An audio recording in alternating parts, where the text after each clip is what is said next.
దీప త్యాగం గురించి సుమిత్ర దగ్గర బయటపెట్టిన దశరథ జ్యోత్స్నని అరెస్టు చేయించి షాక్ ఇచ్చిన శ్రీమన్నారాయణ. అసలు ఇదంతా ఎలా జరిగింది తెలుసుకునే ముందు ఇప్పటి వరకు మా వీడియోను కనుక లైక్ చేయకపోతే తప్పకుండా ఒక్క లైక్ చేయండి.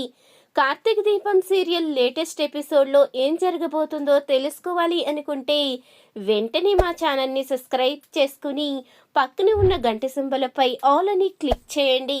అప్పుడే మేము పెట్టే ప్రతి వీడియో మీరు మిస్ కాకుండా చూసేవచ్చు. కార్తీక్ దీప ఇద్దరు కూడా చాలా బాధపడుతూ ఉంటారు. ఇక దీప అయితే కన్నీళ్లు పెట్టుకుంటూ ఉంటుంది. బిడ్డని త్యాగం చెయ్యాలా, కన్న తల్లిని కాపాడుకోవాలా, ఏం చెయ్యాలి అంటూ చాలా బాధపడుతూ ఏడుస్తూ ఉంటుంది. అప్పుడే కార్తీక్ అయితే నిర్ణయించుకుంటాడు, దీప అత్తని కాపాడుకోవడమే మనకి ముఖ్యం. మన బిడ్డని ఎప్పుడు త్యాగం చేసినా మళ్ళీ నీకు బిడ్డని కనే అవకాశం ఉంటుంది. అదే అత్త ప్రాణానికి ఏదైనా ప్రమాదం జరిగితే అత్తను తిరిగి తీసుకురావడం కష్టం కదా దీప. అందుకని ఈ నిర్ణయం తీసుకున్నాను. అమ్మకి ఏదో రకంగా సర్ది చెప్తాను. ఇప్పుడు మట్టుకి ఎవరికీ తెలియకుండా మనం అత్తని కాపాడుకోవాలి. ఈ నిర్ణయం తీసుకున్నట్టు ఎవరికీ తెలియకూడదు. మనం డాక్టర్ని కలుసుకోవాలి అంటూ కార్తీక్ అయితే చెప్తూ ఉంటాడు.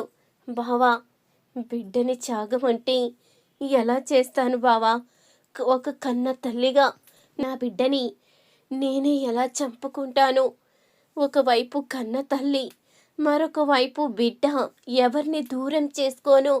నీ రెండు కళ్ళల్లో ఏ కన్ను కావాలి అని నిన్ను అడిగితే ఏం చెప్తావు బావా? నా పరిస్థితి కూడా అలాగే ఉంది.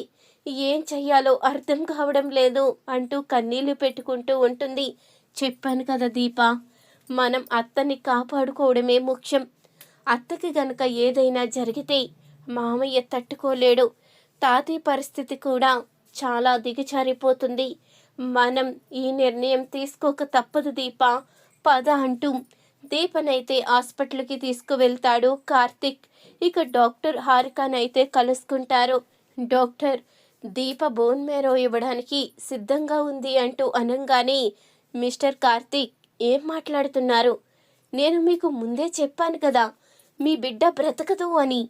కన్న తల్లి కోసం కన్న బిడ్డని త్యాగం చేయడం ఎంతవరకు కరెక్టో ఆలోచించారా అంటూ అడుగుతూ ఉంటుంది. ఆలోచించాను డాక్టర్.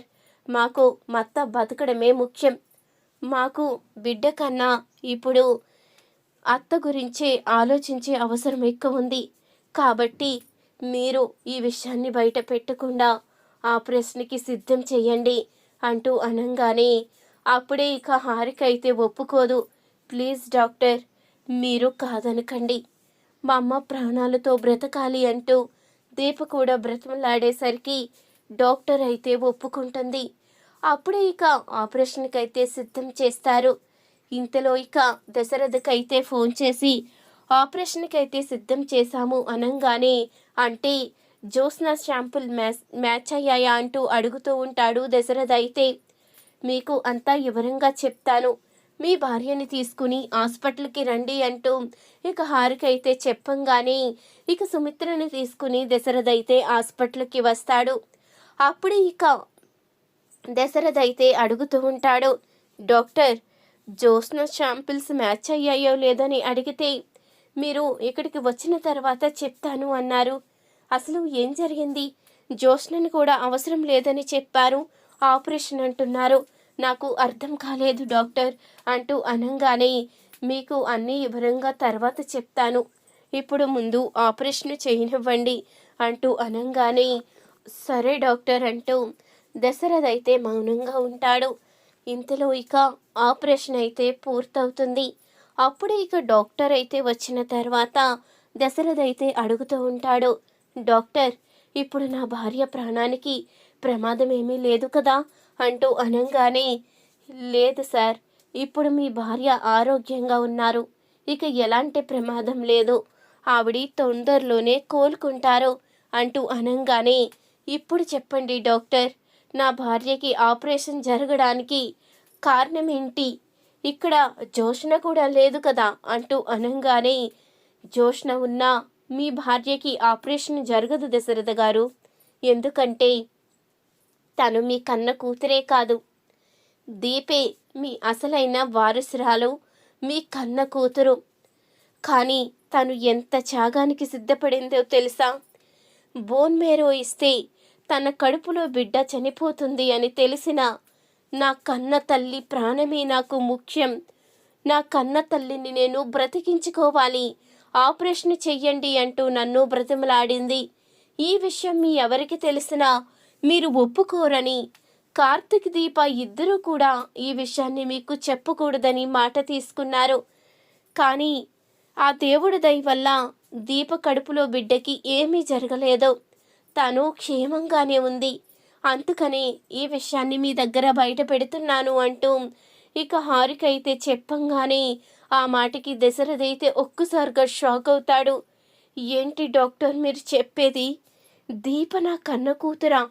మరి జోష్న నా కన్న కూతురు కాదు అంటున్నారు. అసలు ఏం జరిగింది అంటూ అడగంగానే ఈ విషయాలన్నీ మీరే తెలుసుకోవాలి, అది వివరం నాకు కూడా తెలీదు, కార్తీకే ఇదంతా చెప్పాడు అంటూ చెప్పంగానే ఇక దశరథ అయితే కార్తీక్ని అయితే కలుసుకుంటాడు. ఇక కార్తీక్ ద్వారా నిజమైతే తెలుసుకుంటాడు. ఇంతలో ఇక సుమిత్రకైతే స్పృహ వస్తుంది. ఇక సుమిత్ర దగ్గరికి అయితే దశరథ వస్తాడు.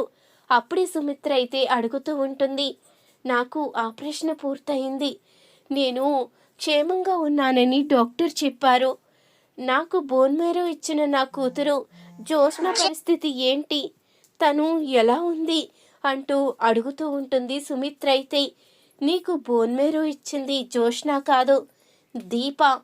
తన కడుపులో బిడ్డకి ప్రమాదమని చెప్పినా నా కన్న తల్లే బ్రతకాలి, నా బిడ్డ ఏమైపోయినా పర్వాలేదు అన్నట్టు దీప ఈ నిర్ణయం తీసుకుందంట.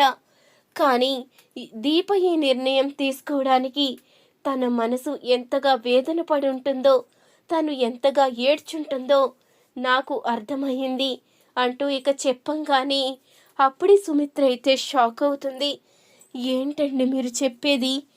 దీప నాకు బోన్ మేరో ఇవ్వడం ఏంటి, దానికోసం తన బిడ్డని కూడా త్యాగం చేయడానికి సిద్ధపడడం ఏంటి అంటూ అడగంగానే, ఎందుకంటే దీపే మన కన్న కూతురు, మనల్ని మా పిన్ని మోసం చేసింది, మన బిడ్డ పుట్టంగానే మన బిడ్డను చెత్త కుప్పలో పడేసి తన మనవరాల్ని నీ పక్కన ఉంచింది.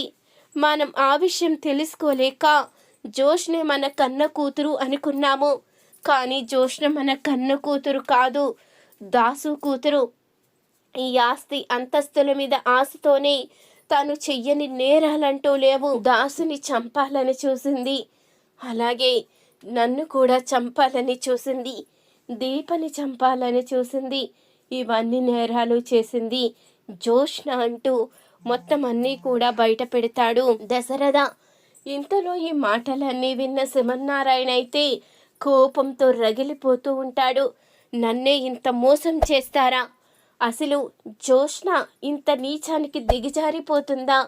నన్ను ఇంత మోసం చేసిన వాళ్ళని వదిలిపెట్టను, నా మనవరాలని నా కొడుకుని చంపాలని చూసిన జోష్నని క్షమించే ప్రసక్తే లేదు అంటూ శివన్నారాయణ అయితే జోష్నని అరెస్టు చేయిస్తాడు.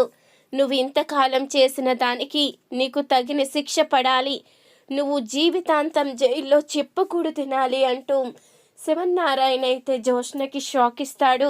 ఈ వీడియో కనుక నచ్చినట్లయితే తప్పకుండా ఒక్క లైక్ చేయండి, మా ఛానల్ని సబ్స్క్రైబ్ చేసుకొని పక్కనే ఉన్న గంట సింబలపై ఆల్ అని క్లిక్ చేయండి.